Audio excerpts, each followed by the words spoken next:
안녕하십니까. 인생의 수많은 사연이 머물다 가는 곳, 세월 정거장입니다. 시간은 참으로 이상한 강물과 같습니다. 모든 것을 싣고 하염없이 흘러가 버리지만 어떤 기억, 어떤 감정의 조약돌만큼은 강바닥에 남겨두어 세월의 물결에 닳고 닳아 더욱 영롱하게 빛나게 만들지요. 살다 보면 우리에게도 그런 조약돌 같은 물건 하나쯤은 다들 있으실 겁니다. 그저 낡은 물건이 아니라 내 인생의 한 페이지, 아니 한 챕터를 통째로 담고 있는 그런 영혼의 증표 말입니다. 오늘 이 정거장에 도착한 사연의 주인공에게는 그것이 바로 찌그러지고 빛바랜 놋그릇 하나였다고 합니다. 지금 보면 참 볼품없고 초라한 그 놋그릇 안에 한겨울의 눈보라와 전쟁의 포화, 그리고 70년이라는 장대한 세월을 관통한 기적보다 더 기적 같은 약속이 담겨 있다고 하는데요. 지금부터 한 편의 영화보다 더 극적인 그 운명 같은 이야기의 첫 페이지를 함께 넘겨보겠습니다. 때는 1950년 12월. 세상이 온통 잿빛과 흰눈으로만 뒤덮였던 그해 겨울이었습니다. 피난길은 끝이 보이지 않았고 굶주림과 함께 찾아온 추위는 늑대처럼 달려들어 온몸을 물어뜯었습니다. 10살 남짓한 소녀는 아비규환 속에서 어머니의 손을 놓친 채 홀로 눈밭을 헤매고 있었습니다. 발가락의 감각은 이미 사라진 지 오래였고 귓가를 스치는 바람 소리는 마치 저승사자의 울음소리처럼 들렸습니다. 기억 속 어머니의 얼굴마저 하얀 눈발처럼 흩어지려 할 때 소녀는 결국 힘없이 길가에 쓰러지고 말았습니다. 이대로 죽는구나. 어머니, 보고 싶어요. 그렇게 모든 것을 포기하고 서서히 감각을 잃어가던 바로 그 순간이었습니다. 소년의 흐릿한 시야 속으로 토박하고 흑투성이인 군화 한 켤레가 멈춰 섰습니다. 공포에 질려 천천히 고개를 들자 거기에는 우리와는 다른 군복을 입은 앳돼 보이는 인민군 병사 하나가 굳은 얼굴로 소녀를 내려다보고 있었습니다. 솜털이 채 가시지 않은 얼굴. 그 역시 고작 17, 18이나 되었을까요? 소녀는 겁에 질려 숨을 멈추고 눈을 질끈 감았습니다. 이젠 정말 끝이구나. 그러나 예상했던 차가운 총구가 아니라 잠시 머뭇거리던 병사의 나지막한 목소리가 들려왔습니다. 야, 꼬마야, 눈 떠보라우. 소녀가 실눈을 뜨자 병사는 주위를 한번 휘 둘러보더니 다급하게 품속에서 무언가를 꺼냈습니다. 그것은 누런 놋그릇 하나, 그리고 그 안에는 김이 모락모락 피어오르는 흰쌀밥이 수북히 담겨 있었습니다.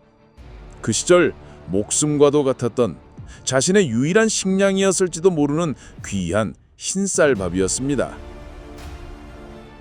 이거 먹고 기운 차려야 한다. 꼭 살아야 한다. 알았지? 소녀가 멍하니 놋그릇만 바라보자 병사는 한마디를 덧붙였습니다. 그것은 마치 스스로에게 그리고 이 잔인한 세상에게 하는 다짐과도 같았습니다. 나중에 전쟁 끝나고 통일이 되거든. 그때 이 놋그릇 꼭 돌려주러 와야 한다. 이거 아주 귀한 기다. 약속이다. 그 한마디를 남기고 병사는 어둠 속으로 총총히 사라졌습니다. 소녀는 얼어붙은 손으로 놋그릇을 받아들고 허겁지겁 밥을 입안에 밀어 넣었습니다. 차가운 몸속으로 퍼져나가는 따뜻한 온기, 그리고 그 온기와 함께 뜨거운 눈물이 뺨을 타고 흘러내렸습니다. 그것은 슬픔의 눈물이 아니라 살아있다는 생명의 눈물이었습니다. 그 밥 한 그릇이 꺼져가던 어린 소녀의 목숨을 그렇게 살려낸 겁니다. 세월은 때로는 무심하게, 때로는 상처를 보두며 흘러갔습니다. 죽을 것만 같던 소녀는 무럭무럭 자라 한 남자의 아내가 되고 아이들의 어머니가 되었습니다. 전쟁의 상처는 흉터로 남았지만 그녀의 기억 속엔 늘 그 놋그릇과 앳된 병사의 얼굴이 하나의 풍경처럼 남아있지요. 그녀는 놋그릇을 시집올 때 가져온 자개장 가장 깊은 곳에 넣어두고 명절이나 제사가 되면 조심스럽게 꺼내 정성껏 닦았습니다. 그것은 그녀만의 의식이자 그날의 은혜를 잊지 않으려는 다짐이었고, 놋그릇을 닦으며 전쟁통에 헤어진 부모님과 오빠의 얼굴을 떠올리는 그녀만의 기도였습니다. 남편은 그런 아내를 보며 늘 빈잔을 주곤 했습니다. 아이고 여보, 그 찌그러진 놋그릇은 모타로 아직도 보물처럼 갖고 있어. 자리만 차지하게. 엿장수나 줘버려. 그럴 때면 그녀는 그저 희미하게 웃으며 말했습니다. 이거 그냥 그릇이 아니에요. 언젠가 주인을 꼭 찾아줘야 할 귀한 물건이에요.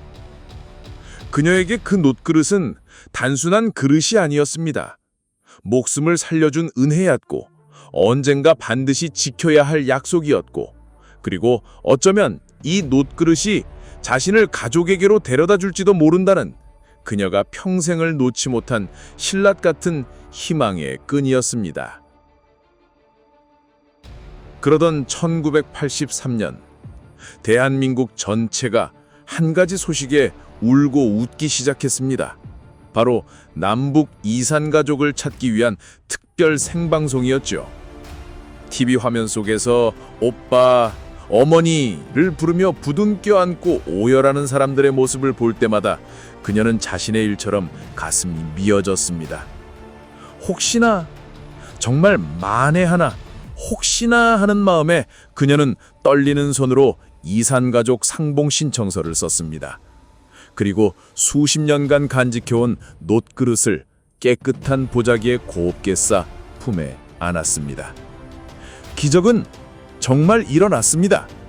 꿈에도 그리던 오빠를 북녘에서 찾았다는 연락이 온 겁니다.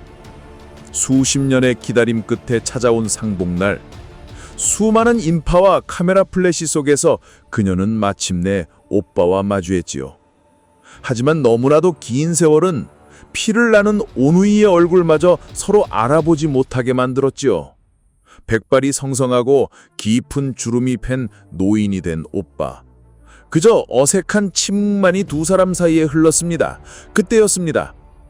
그녀가 품속에서 조심스럽게 보자기에 싼 무언가를 꺼내 탁자 위에 올려놓았습니다. 그리고 보자기를 풀자 낡고 찌그러진 누런 놋그릇이 모습을 드러냈습니다. 그 놋그릇을 본 순간 무표정하게 앉아있던 오빠의 얼굴이 돌처럼 굳어지기 시작했습니다. 눈동자가 세차게 흔들렸고 입술이 파르르 떨렸습니다. 그 그릇은 굵은 눈물이 뚝뚝 떨어지면 노인의 입에서 믿을 수 없는 말이 터져나왔습니다. 오마니, 그때 내가 피난길에서 밥을 줬던 그 꼬마이, 그 아이가 내 동생 너였구나. 네, 그랬습니다. 피난길에 가족을 헤어져 인민군이 됐던 어린 오빠가 남노한 행색을 동생을 알아보지 못한 채 그저 불쌍한 꼬마아이에게 제 목숨과도 같은 밥 한 그릇을 건넸던 겁니다. 그리고 동생은 그 오빠가 준 밥 한 그릇으로 목숨을 구하고 그 놋그릇 하나를 부적처럼 간직하며 수십 년의 세월을 버텨온 것이었죠. 두 사람은 그제야 부둥켜 안고 수십 년간 가슴에 묻어두었던 서름과 그리움, 그리고 말로 다 할 수 없는 모든 감정을 토해냈습니다. 하나의 놋그릇이 70년 가까이 지켜낸 기적 같은 약속. 어쩌면 그 놋그릇에 담겨있던 것은 단순한 밥이 아니라 이념도 전쟁도 갈라놓을 수 없었던 가족애라는 세상에서 가장 따뜻하고 위대한 마음이 아니었을까요? 여러분의 마음속 혹은 장롱 속에도 이런 기적 같은 사연이 담긴 물건이 숨어 있을지 모릅니다.